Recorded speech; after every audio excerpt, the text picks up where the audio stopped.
Sabato 8 marzo taglio del nastro per la 77esima edizione del Mandorlo in Fiore con la Sagra e Donna. Panifici aperte nelle due domeniche della festa, il 9 e il 16, ordinanza del sindaco Miccichè.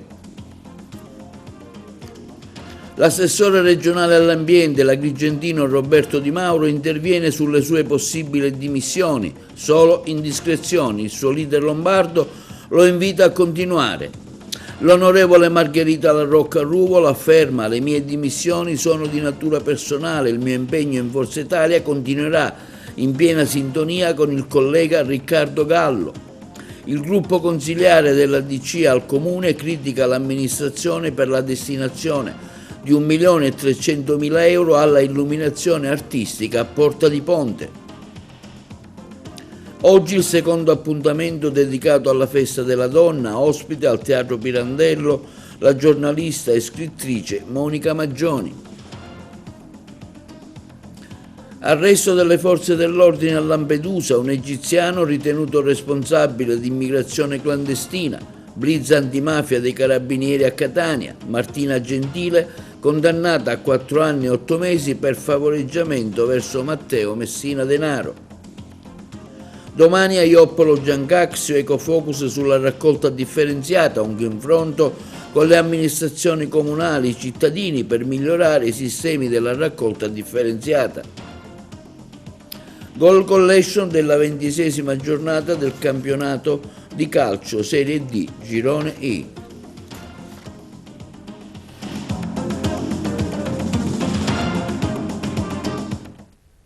Buongiorno con un nuovo appuntamento di TV Notizie di oggi, mercoledì 5 marzo. La 77esima edizione del Mandorlo in Fiore si svolgerà ad Agrigento dall'8 al 16 marzo tra folklore, danze, musiche, canti e spettacoli. Il taglio del nastro in calendario sabato 8 marzo in via Atenea alle ore 18 con la Sagra e Donna in occasione della Giornata Internazionale della Donna. Il nostro servizio. Agrigento accoglie e saluta l'avvento della primavera con la kermesse più attesa dell'anno che celebra la fioritura precoce dei mandorli nella Valle dei Templi e i valori della pace e della fratellanza tra i popoli. Mai attuale come adesso, la 77esima edizione del Mandorlo in Fiore si svolgerà dall'8 al 16 marzo tra folklore, danze, musica, canti, spettacoli, concerti e sfilate, animazioni, intrattenimento, mercatini dell'artigianato e di enogastronomia, un programma intenso e ricco di iniziative con molte emozioni che valorizzeranno la capitale italiana della cultura 2025. Il taglio del nastro in calendario è per sabato 8 marzo in via Atenea alle ore 18 con la Sagra e Donna in occasione della Giornata Internazionale della Donna e della riaffermazione del ruolo della donna nella società e i suoi diritti di uguaglianza di genere. Domenica 9 marzo la prima sfilata dalle ore 10 con i gruppi folk internazionali e regionali e dei bambini del mondo da piazza Pirandello al municipio fino al Viale della Vittoria con esibizioni in piazza Cavour. Tra gli appuntamenti in programma, martedì 11 marzo, Parco Archeologico Valle dei Templi, la cerimonia di accensione del tripode dell'amicizia al Tempio della Concordia, quindi giovedì 13 in via Atenea lo Street Folk Fest, una festa in città con gruppi folk internazionali e degustazioni di vari prodotti tipici.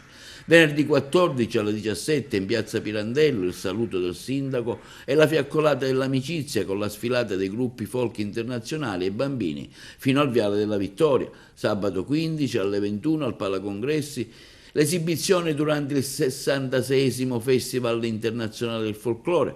Domenica, giornata conclusiva, alle ore 9, sfilata finale dei gruppi folk internazionali, regionali e bambini da piazza Pirandello al Viale della Vittoria per concludersi alle ore 14 al Tempio della Concordia alla Valle dei Templi con la cerimonia finale e l'assegnazione del Tempio d'Oro 2025 al miglior gruppo folcloristico. E il sindaco di Agrigento Miccichè con propria ordinanza ha disposto la deroga della chiusura domenicale dei panifici per le domeniche di giorno 9 e giorno 16 marzo in occasione del 77esimo Mandorlo in Fiore, consentendone così l'apertura.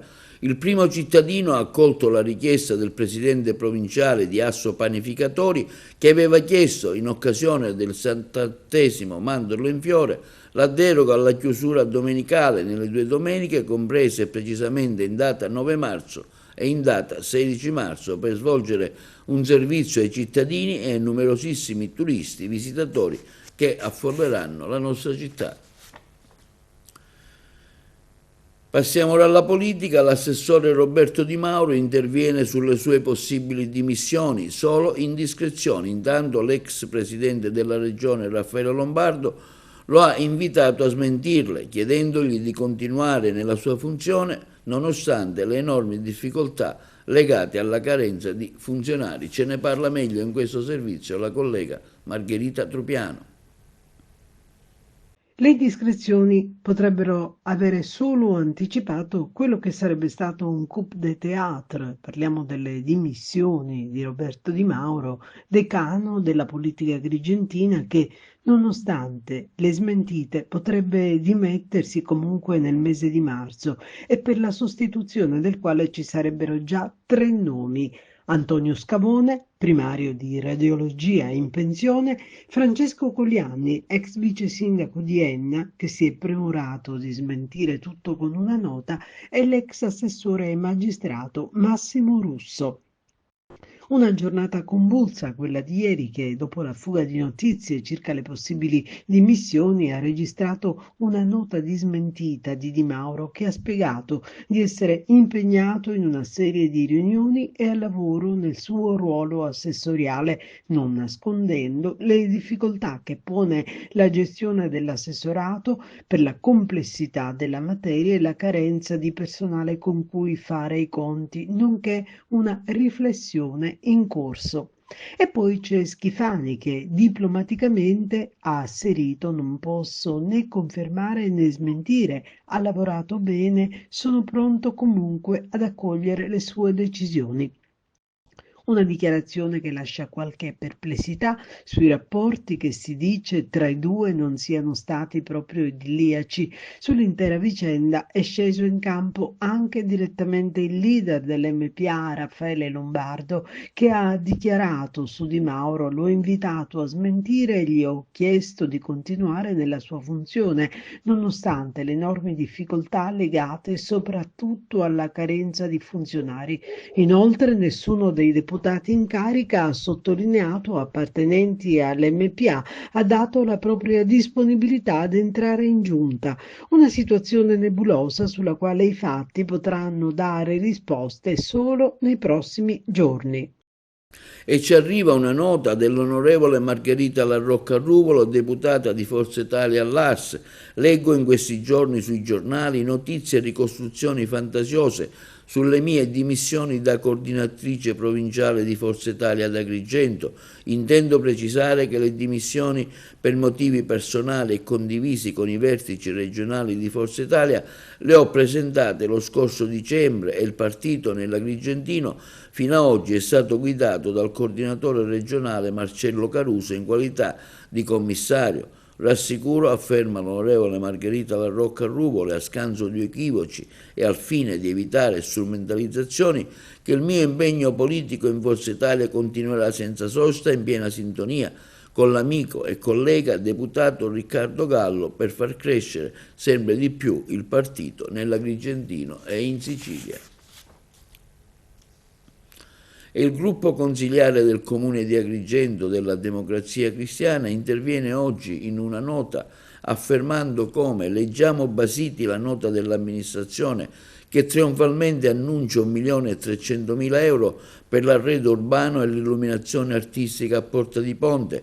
Non siamo contrari alla rigenerazione urbana, ma non condividiamo assolutamente le priorità del governo su cui questa amministrazione si impegna. Mezza città è al buio e non lavorano a un progetto per sistemarla, ma pensano all'illuminazione artistica.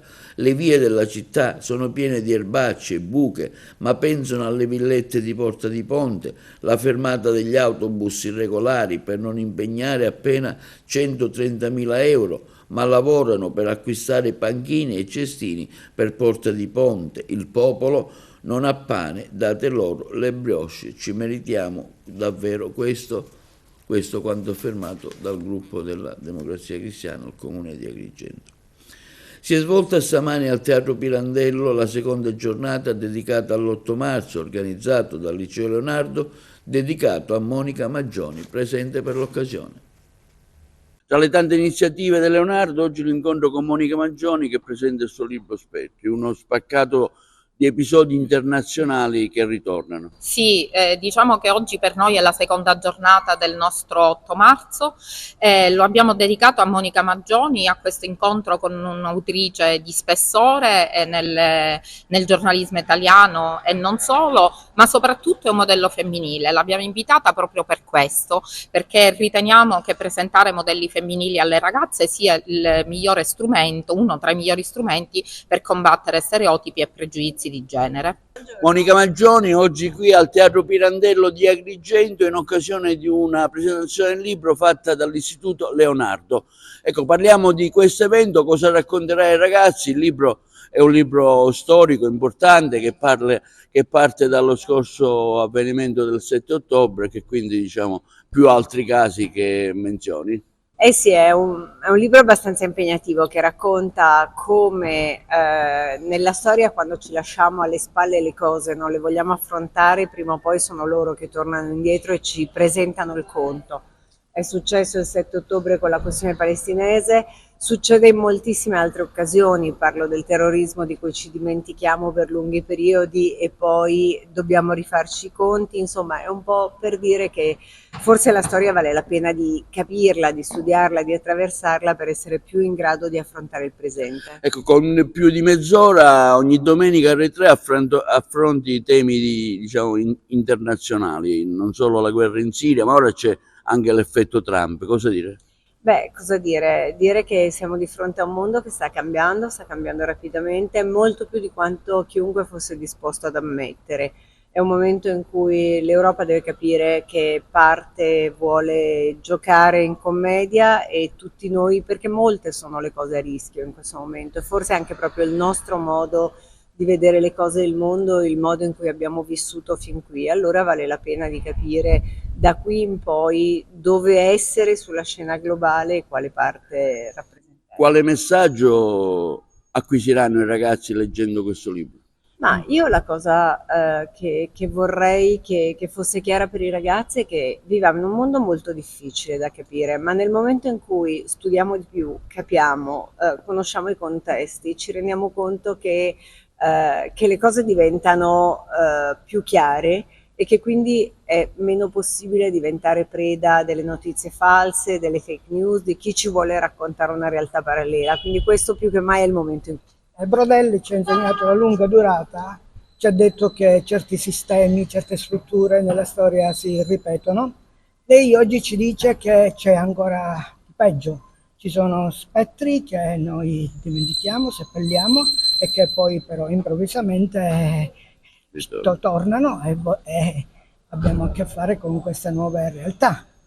Cosa dobbiamo fare? Come possiamo difenderci da queste... Ma forse il modo migliore per difendersi è quello di essere consapevoli di quello che ci circonda, di guardare in faccia la realtà, di non cercare le scorciatoie, di non lasciare che chi ci dice che bisogna decidere da che parte stare decida per noi. In realtà bisogna capire che stiamo vivendo in un mondo estremamente complesso e dentro quel mondo estremamente complesso dobbiamo guardare le cose in faccia fino in fondo per capire cosa fare. E per la scuola la didattica deve cambiare perché i ragazzi siano più consapevoli di queste emergenze, di queste realtà? Ma io non penso che ci sia da cambiare la didattica, penso che sia importante far capire ai ragazzi che nel momento in cui sono a scuola è il momento in cui stanno costruendo i propri strumenti per capire il futuro e per giocare da protagonisti la propria vita e non farla giocare agli altri. Passiamo ora alle notizie di cronaca. Un'ordinanza di custodia cautelare emessa dal GIP del Tribunale di Agrigento, seguito da un'articolata indagine condotta dalla squadra mobile, la Guardia di Finanza e la Guardia Costiera di Lampedusa, verso un egiziano ritenuto responsabile di reati di immigrazione clandestina e resistenza a pubblico ufficiale. L'approfondimento. A seguito di un'articolata attività di indagine coordinata dalla Procura della Repubblica di Agrigento, la Squadra Mobile di Agrigento e il Servizio Centrale Operativo Sisco di Palermo, la Guardia di Finanza La sezione operativa di Lampedusa, la Guardia Costiera di Lampedusa hanno eseguito un'ordinanza di applicazione della misura cautelare della custodia in carcere emessa dal GIP del Tribunale di Agrigento nei confronti di un egiziano ritenuto responsabile dei reati di favoreggiamento dell'immigrazione clandestina a resistenza a pubblico ufficiale. L'arrestato era accusato di aver effettuato il trasporto di 47 migranti all'interno di una barca di legno appena 10 metri lunga, in precarie condizioni di galleggiabilità, inadatta a effettuare una traversata, esponendo così a pericolo per la loro vita e la loro incolumità. Inoltre le operazioni di soccorso sono state rese difficoltose dal comportamento del trafficante, che non ha ottemperato all'ordine di arrestare la navigazione impartito dall'unità navale della Guardia di Finanza, versando su se stesso, sull'imbarcazione e sui migranti, una tanica di benzina al fine di ostacolare le operazioni dei soccorsi da parte del personale operante, minacciando inoltre il finanziere che, se non si fosse allontanato, avrebbe dato fuoco a tutti. Le informazioni raccolte sull'indiziato individuato da più migranti durante gli interrogatori resi alla presenza del difensore al personale della Polizia di Stato e della Guardia di Finanza e della Guardia Costiera compendiano un quadro probatorio che ha portato alla contestazione del reato di cui all'articolo 12 legge 286/98, con le aggravanti di aver procurato l'ingresso sul territorio nazionale di più di 5 persone, di averle esposte a pericolo per la loro vita e per la loro incolumità e di aver agito allo scopo di trarne profitto, nonché del reato di resistenza a pubblico ufficiale per aver ostacolato le operazioni di soccorso. L'indagato è stato condotto presso il carcere di Agrigento. Le indagini sono in corso e la responsabilità penale dei soggetti gravati da misura cautelare non sono ancora accertate in via definitiva. Blitz antimafia dai carabinieri a Belpasso, operazione Old Horse, effettuata dalla compagnia di Gravina di Catania e i colleghi. Sin da stamani, oltre a 100 carabinieri del Comando Provinciale di Catania, supportati dalla Compagnia di Intervento Operativo CIO del 12° Reggimento Sicilia, hanno eseguito su tutta la provincia di Catania un'ordinanza di custodia cautelare in carcere messa dal GIP del Tribunale nei confronti di 9 soggetti indagati per associazione a delinquere di stampo mafioso a carattere armato, estorsione, acquisto, detenzione e cessione di stupefacenti aggravate dal metodo mafioso. L'indagine, condotta dal nucleo operativo radiomobile della compagnia di Gravina di Catania dal marzo 2021 ad aprile 2023, col coordinamento della direzione distrettuale antimafia, trae origine dalle dichiarazioni di alcuni collaboratori di giustizia, nonché dalle risultanze investigative emerse da precedenti operazioni, quali quella denominata Sotto Scacco e Black Lotus.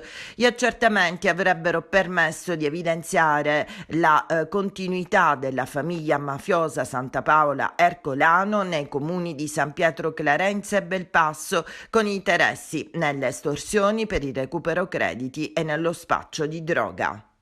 Martina Gentile, figlia dell'amante di Matteo Messina Denaro, è stata condannata a 4 anni e 8 mesi di carcere per favoreggiamento. I colleghi di Trapani. Condannata a 4 anni e 8 mesi e 1 anno di libertà vigilata, Martina Gentile, la figlia di Laura Bonafede, storica compagna di Matteo Messina Denaro, a processo davanti al GUP di Palermo per favoreggiamento aggravato dall'aver agevolato la mafia e procurata in osservanza della pena. Per la donna, insegnante come la mamma, il PM della DDA di Palermo, Gianluca De Leo, aveva chiesto 8 anni di reclusione. Secondo la procura, Martina Gentile avrebbe fatto parte della rete che garantiva effettivamente le comunicazioni di Messina Denaro con la famiglia.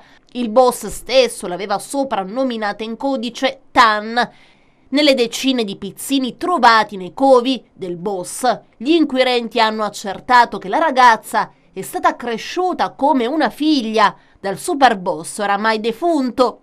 Il padre della Gentile sta scontando 2 ergastoli per altrettanti omicidi commissionati proprio da Messina Denaro. La madre, Laura Bonafede, sempre con giudizio abbreviato, è stata invece condannata lo scorso novembre a 11 anni e 4 mesi per associazione mafiosa.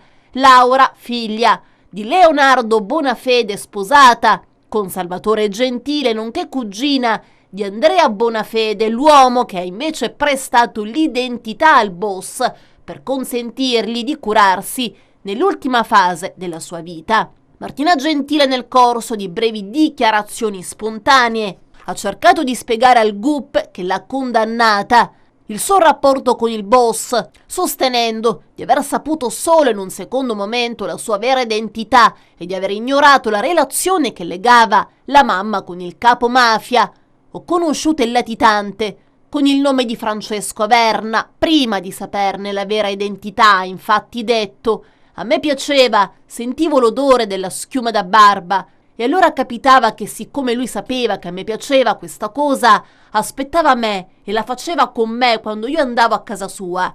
È una cosa che mi rendo conto che è assurda, però questo è perché io vorrei spiegare il rapporto che mi legava a lui, dice ancora Martina. Capisco che non se lo meritava e non meritava il mio affetto. Mia madre ha sbagliato tantissimo, per questo sono arrabbiata con lei, però purtroppo è andata così e io ho voluto bene ad una persona a cui non dovevo. Per quanto riguarda invece quello che mi viene contestato, che alla fine è il motivo per cui io sono qui in questo tribunale, è ciò che io facevo, diciamo, di scambiare la posta per mia madre e per Messina Denaro attraverso Lorena Lancieri.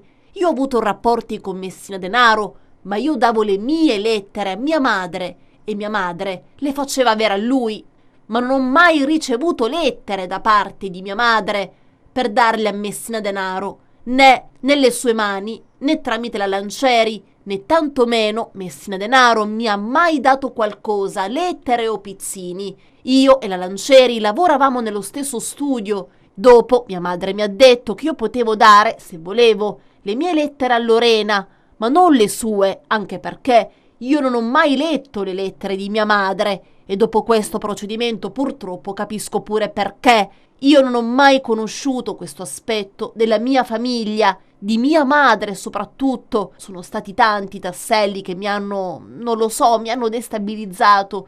Più di tutti quello ovviamente del Tribunale dei Minori.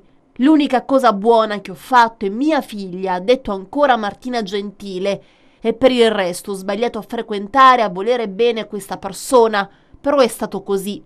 Ma per il resto non mi è mai stato chiesto di fare niente, né da parte di mia mamma, né da parte di lui, né da nessun altro, ha concluso la donna. E la cerimonia di insediamento nelle funzioni di presidente del tribunale del dottor Giuseppe Melisenda Giambertoni si terrà giorno 11 marzo alle ore 11:30 presso l'Aula Livatino del Palazzo di Giustizia. Melisenda Giambertoni, 61 anni, è stato già presidente della Corte di Appello di Caltanissetta e ritorna nuovamente ad Agrigento, dove iniziò la sua carriera come pretore per poi ricoprire il ruolo di presidente della prima sezione penale dal 2012 al 2018. Presentato a Palazzo d'Orleans a Palermo l'accordo tra la Regione e la Conferenza Episcopale Siciliana per la promozione delle comunità energetiche rinnovabili. La prima comunità è già pronta a partire ed è a Cirreale, il servizio da Palermo. Ringrazio lei, il Governo, perché ha dichiarato già da alcuni mesi questa disponibilità, le comunità energetiche rinnovabili e solidali. L'idea è che in tutte le diocesi della Sicilia piano piano si possano realizzare delle comunità energetiche per poterle anche poi collegare, e questo con il supporto, come poi dirà l'ingegnere Sannasardo, con il supporto tecnico, soltanto tecnico, appunto degli uffici della Regione siciliana. La Conferenza Episcopale Italiana già da parecchi anni in un convegno a Taranto di tre anni fa ha spinto fortemente, sulla base anche delle misure del Governo nazionale, sulla possibilità che si creassero queste comunità energetiche che per noi hanno non soltanto il rinnovabile, cioè l'attenzione alla cura del creato, ma hanno anche il solidale, perché se riusciamo a bene organizzarle dal punto di vista tecnico ci dovrebbe essere un flusso diciamo anche economico-energetico tale da poterlo riversare su famiglie o enti di beneficenza, che non riescono, non possono, non arrivano a pagare completamente le bollette, ecco, per dirla chiaramente. Abbiamo cominciato, perché eravamo quasi pronti per lanciarla, con la realizzazione di una comunità nella mia diocesi di Acireale. Ci eravamo già preparati, ma ci sono altre diocesi come Catania, Cefalù, che sono pronte anche loro con i dati, perché prima bisogna avere i dati. Uno dei temi sui quali ci sta concentrando in maniera abbastanza importante proprio per contrasto alla povertà energetica.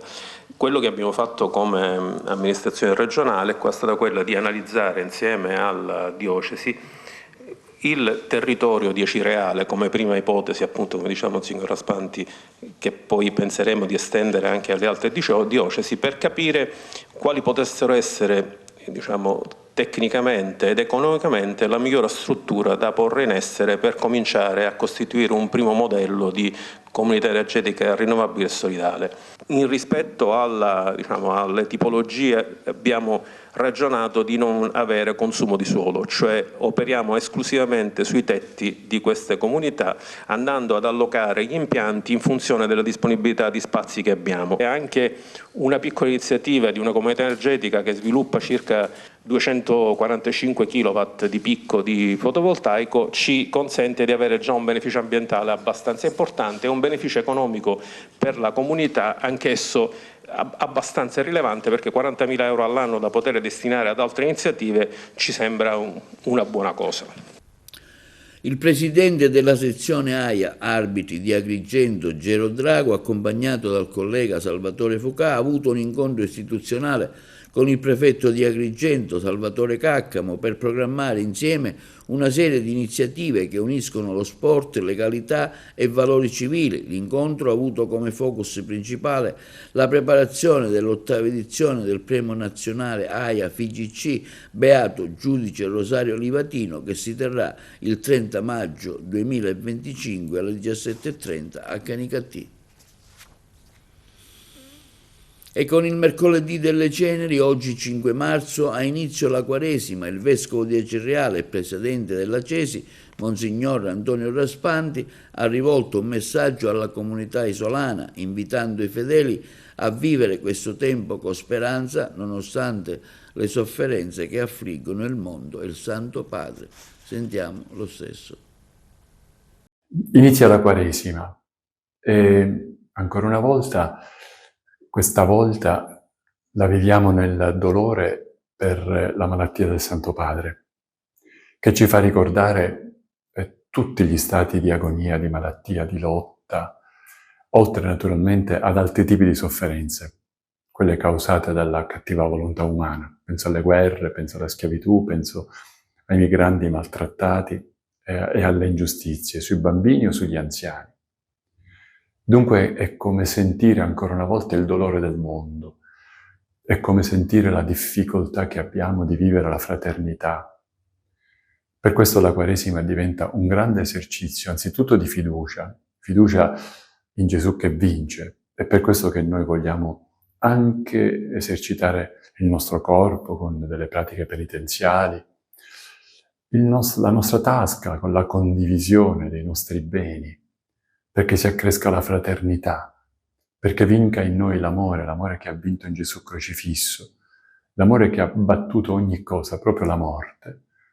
E quindi possiamo vivere questa Quaresima uniti a Lui e uniti a tutta l'umanità che soffre ma che aspira alla gioia e alla pienezza, perché l'umanità abbia piena fiducia, come ci sta testimoniando il Papa, che nella Pasqua questa agonia, questa voglia di gioia, di pienezza, di amore si è totalmente realizzata e Gesù la offre a tutti noi, già da adesso. Che sia una Quaresima dunque di fiducia e di speranza. Linea alla regia per la pubblicità. Agrigento verso l'economia circolare, dalla differenziata al riciclo effettivo. Cosa c'è? Cosa serve?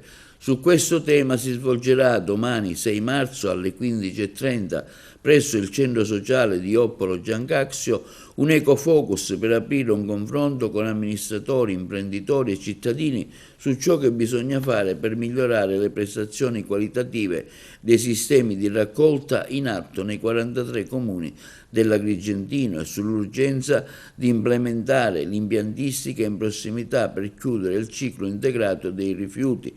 L'Ecofocus è organizzato da Legambiente Sicilia in collaborazione con il Circolo Rabat di Agrigento, il gratuito patrocinio del Comune di Oppolo, e si inserisce nel calendario degli appuntamenti della 6ª edizione della campagna Sicilia Munnizza Free, progetto nazionale di Legambiente per liberare la Sicilia dai rifiuti e avviarla verso l'economia circolare. In occasione del concerto dedicato a Battisti e Mogolla, eseguito dalla band al Pala Bellavia di Agrigento, il cantante Fabio, leader della formazione, ha chiamato sul palco un rappresentante della LILT, Lega Italiana Tumori di Agrigento, invitando il pubblico a una donazione in loro favore per incrementare e sconfiggere la paura della prevenzione. Sul palco è salito Enzo Di Natali, il rappresentante dell'Associazione Agrigentina. Vediamo l'intervento. E l'associazione LILT, ci sono più di 100 associazioni in tutta Italia, nella Lega Italiana di lotta contro i tumori, che ci segue sempre al foyer del teatro, non lo so dove si trova, se lì o là, ma insomma ci sarà un'ampolla dove ognuno di noi, il teatro qua è pieno, fa un bellissimo gesto, una monetina basta, una monetina, facciamo contente queste persone straordinarie, poi se uno vuol tirare fuori un centone può anche farlo, insomma.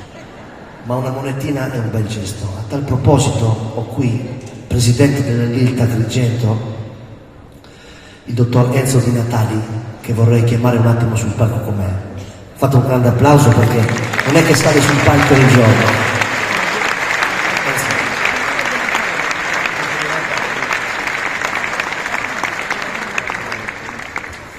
Beh, anzitutto grazie a voi di dire cosa fa la LILT. La Lega Italiana Lotta ai Tumori è presente su tutto il territorio nazionale, è un'associazione di volontariati senza fine di lucro e combatte una dura battaglia contro i tumori, cioè contro una malattia che non guarda in faccia a nessuno, né età, né condizione sociale, né situazione familiare, non guarda nessuno. La LILT lavora con tanto impegno, con tanto spirito di abnegazione, anche nella nostra provincia di Agrigento, con la sua presidente Franca Scandaliato Noto, la sua equipe medica, medici specialisti nei diversi campi, con tanti e tanti volontari nelle 8 sedi lavorano per combattere il tumore con la prevenzione. Prevenzione, perché prevenire è vivere. Ricordiamolo sempre. Nel 2024 la LILT di Agrigento ha fatto 14.000 visite, ma sono tanti. Grazie.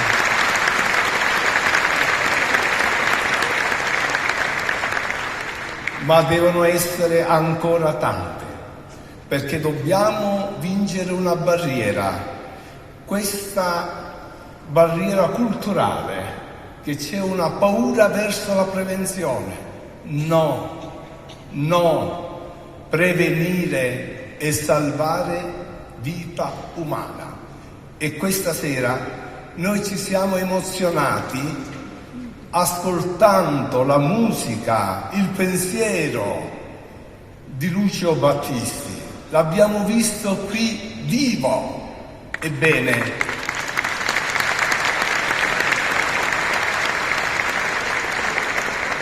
se Lucio fosse qui presente, direbbe ad ognuno di voi: domani,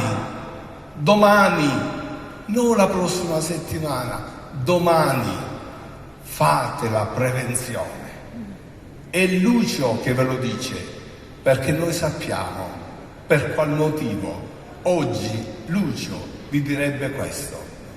Grazie a tutti voi per averci ascoltato.